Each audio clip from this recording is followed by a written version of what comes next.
Next question है, महाजनपद काल में नंद वंश का संस्थापक कौन था? चंद्रगुप्त, बिंबिसार, महापदम नंद, अशोक। नंद वंश का संस्थापक महापदम नंद है। ठीक है, ये नंद वंश के संस्थापक हैं, जिसने मगध को और ज़्यादा शक्तिशाली बनाया। उसने कई महाजनपदों को अपने अधीन कर लिया और एक विशाल साम्राज्य स्थापित किया। नंद वंश की आर्थिक और सैन्य शक्ति अत्यधिक थी, जिससे आगे चल करके ये मौर्य साम्राज्य के उदय के लिए एक आधार तैयार करती है। अंग, महाजनपद काल में अंग महाजनपद की राजधानी क्या थी? चंपा, पाटलिपुत्र, वाराणसी, उज्जैन। Very good. चंपा जो थी वो अंग महाजनपद की राजधानी थी, जो गंगा नदी के किनारे स्थित एक महत्वपूर्ण व्यापारिक केंद्र था। ये क्षेत्र मगध के पूर्व में स्थित था और व्यापार के कारण आर्थिक रूप से समृद्ध था। बाद में मगध के शासक बिंबिसार ने अंग को जीत करके उसे अपने में क्या कर लिया था? मिला लिया। कोसल, महाजनपद काल में कोसल की राजधानी क्या थी? श्रावस्ती, कौशाम्बी, उज्जैन या फिर तक्षशिला? तो कोसल की राजधानी क्या है? श्रावस्ती, जो एक महत्वपूर्ण राजनीतिक और धार्मिक केंद्र था। यह गंगा नदी घाटी में स्थित था, आर्थिक रूप से समृद्ध था। कोसल और काशी के बीच संघर्ष होता रहता था, जिससे इस क्षेत्र की राजनीतिक स्थिति प्रभावित होती है। काशी किस नदी के किनारे स्थित? यमुना, गंगा, सरस्वती और नर्मदा? गंगा। ठीक है, आज भी वहीं है, जिससे व्यापार और धर्म का प्रमुख केंद्र बना। गंगा नदी के कारण, नदी के किनारे स्थित होने के कारण यहाँ पे कृषि और व्यापार दोनों विकसित हुए। काशी प्राचीन भारत का एक महत्वपूर्ण सांस्कृतिक और धार्मिक केंद्र था। महाजनपद काल में वत्स, महाजनपद किस क्षेत्र में आता था? बिहार, उत्तर प्रदेश, पंजाब, गुजरात? वत्स कहाँ आता था? तो ये उत्तर प्रदेश के अंतर्गत आता था। ठीक है, इसकी राजधानी क्या थी? कौशाम्बी। गंगा यमुना दोआब क्षेत्र में स्थित होने के कारण व्यापार और कृषि दोनों में विकसित था, और ये महाजनपद राजनीतिक और आर्थिक दृष्टि से क्या था? बहुत महत्वपूर्ण। महाजनपद काल में अवंती किस क्षेत्र में था? पूर्व भारत, पश्चिम भारत, मध्य भारत या दक्षिण भारत? तो ये भारत के मध्य में था। ठीक है ना, कहाँ था? अवंती मध्य भारत में। इसकी राजधानी क्या थी? उज्जैन। ये क्षेत्र व्यापार और संस्कृति का प्रमुख केंद्र था। इसकी भौगोलिक स्थिति ने इसे आर्थिक रूप से समृद्ध बनाया। अवंती मगध का एक प्रमुख प्रतिद्वंदी था। बाद में फिर दोनों में क्या हो गया? आपस में विलय होगा। ठीक है, वो उसे जीत लेगा मगध। महाजनपद काल में गांधार किस दिशा में स्थित था? उत्तर पश्चिम में था, दक्षिण में था, पूर्व में था, मध्य में था? तो गांधार कहाँ है? यहाँ ये डायरेक्शन क्या हो गए? उत्तर और पश्चिम। ठीक है, तो उत्तर पश्चिम में स्थित था, अंतर्राष्ट्रीय व्यापार का केंद्र था। तक्षशिला इसकी राजधानी थी, जो प्रमुख शिक्षा का केंद्र थी। ये क्षेत्र फारस और मध्य एशिया से भी जुड़ा हुआ था। कंबोज, ये कहाँ स्थित था? कंबोज पूर्व में, उत्तर पश्चिम, दक्षिण या फिर मध्य? तो ये भी कहाँ था? उत्तर पश्चिम में। कंबोज महाजनपद उत्तर पश्चिम क्षेत्र में स्थित था, गंधार के पास में था। ये क्षेत्र व्यापार और सैन्य दृष्टि से भी महत्वपूर्ण था। घुड़सवारी और युद्ध कौशल, ठीक है, का विकास हुआ यहाँ। सामाजिक असमानता का मुख्य कारण क्या था महाजनपद काल में? व्यापार, वर्ण व्यवस्था, युद्ध या शिक्षा? वर्ण व्यवस्था। इसी ने सामाजिक असमानता को जन्म दिया। ठीक है, वर्ण व्यवस्था जो जन्म आधारित हो गई, इससे समाज 4 वर्णों में विभाजित हो गया, और जो निम्न वर्ग थे उनके मूल अधिकारों से, नैसर्गिक अधिकारों से वंचित रखा गया। ठीक है, महाजनपद काल में धार्मिक परिवर्तन का मुख्य कारण क्या था? युद्ध था, कर्मकांड था, शिक्षा था, व्यापार था? क्या था? कर्मकांड। ठीक है, ये जो कर्मकांडों ने की जटिलता के कारण धार्मिक परिवर्तन हुए। लोगों ने सरल और नैतिक धर्म की ओर रुख किया, जिससे बौद्ध और जैन धर्म का उदय हुआ। महाजनपद काल में बौद्ध धर्म के प्रसार का मुख्य कारण क्या था? राजा का समर्थन, सरल उपदेश, युद्ध या कर प्रणाली? क्या था? सरल उपदेश। सरल उपदेशों के कारण, सरल और व्यवहारिक उपदेशों के कारण लोग इस धर्म की तरफ अट्रैक्ट हुए। गौतम बुद्ध ने मध्यम मार्ग, अहिंसा और 4 आर्य सत्य का सिद्धांत दिया, जो आम जनता के लिए समझना आसान था।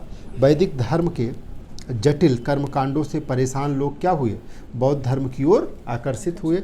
इसके अलावा संघ व्यवस्था और प्रचारक भिक्षुओं ने भी इस धर्म को तेजी से लोगों के बीच में फैलाया। महाजनपद काल में जैन धर्म किस वर्ग में सबसे ज़्यादा लोकप्रिय हुआ? क्षत्रिय, ब्राह्मण, व्यापारी या शूद्र? तो किसमें जैन धर्म सबसे ज़्यादा पॉपुलर हुआ था? व्यापारियों के बीच में, ठीक है, क्योंकि इसके सिद्धांत अहिंसा, सत्य और अपरिग्रह व्यापारिक जीवन के अनुकूल थे। व्यापारियों को हिंसा से दूर रहने और नैतिकता बनाए रखने में यह धर्म सहायक लगा। इसके अलावा जैन धर्म ने अत्यधिक कर्मकांडों का विरोध किया, जिससे ये व्यवहारिक और सरल धर्म के रूप में उभरा।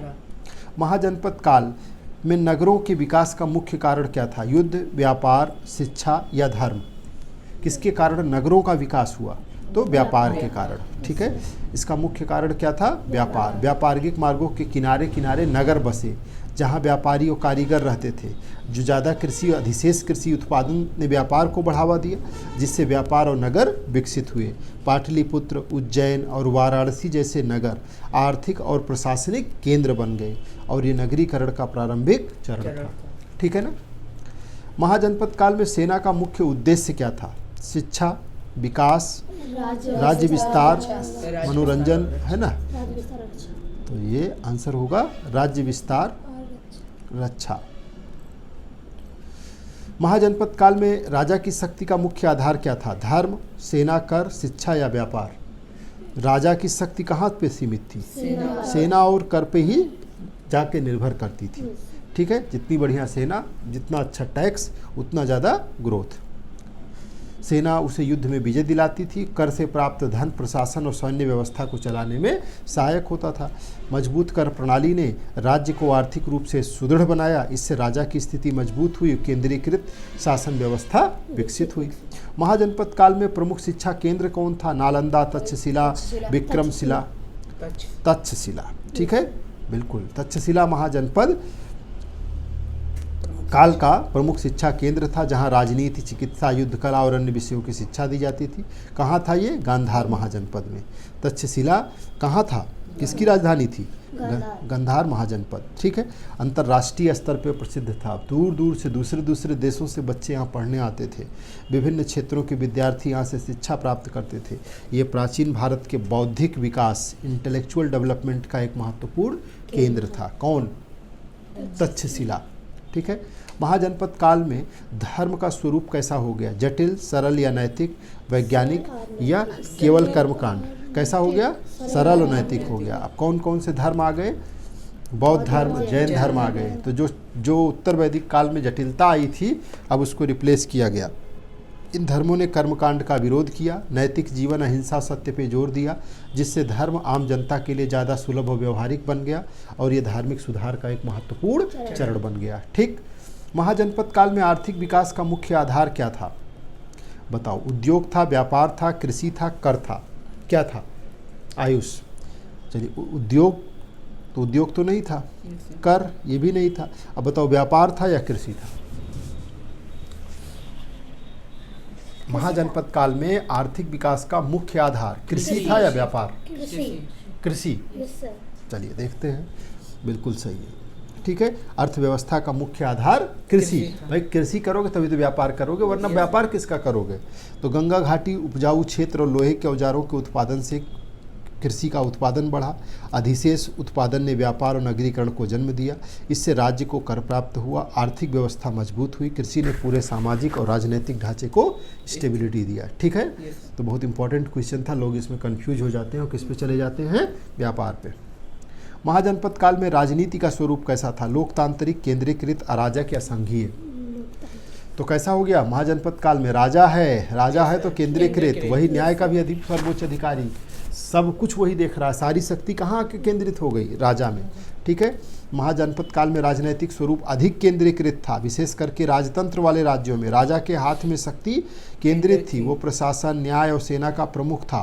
कुछ गणराज्य भी थे। अधिकांश राज्यों में केंद्रीकरण की प्रवृत्ति बढ़ी थी और वही आगे चल करके साम्राज्य निर्माण का आधार बनी, ठीक। महाजनपद काल का सबसे महत्वपूर्ण परिणाम क्या था? वैदिक धर्म का विकास, मौर्य साम्राज्य की स्थापना, व्यापार का अंत या फिर शिक्षा का पतन? आंसर दें। महाजनपद काल का सबसे महत्वपूर्ण, तो महाजनपद काल में हुआ क्या कि उसकी स्थापना ठीक है। इस काल में राजनीतिक केंद्रीकरण, आर्थिक विकास और प्रशासनिक संरचना मजबूत हुई, जिसने मौर्य साम्राज्य के उदय के लिए क्या किया, एक आधार तैयार किया। और चंद्रगुप्त मौर्य ने इसी आधार पर एक विशाल साम्राज्य स्थापित किया, जो भारतीय इतिहास का पहला बड़ा साम्राज्य था।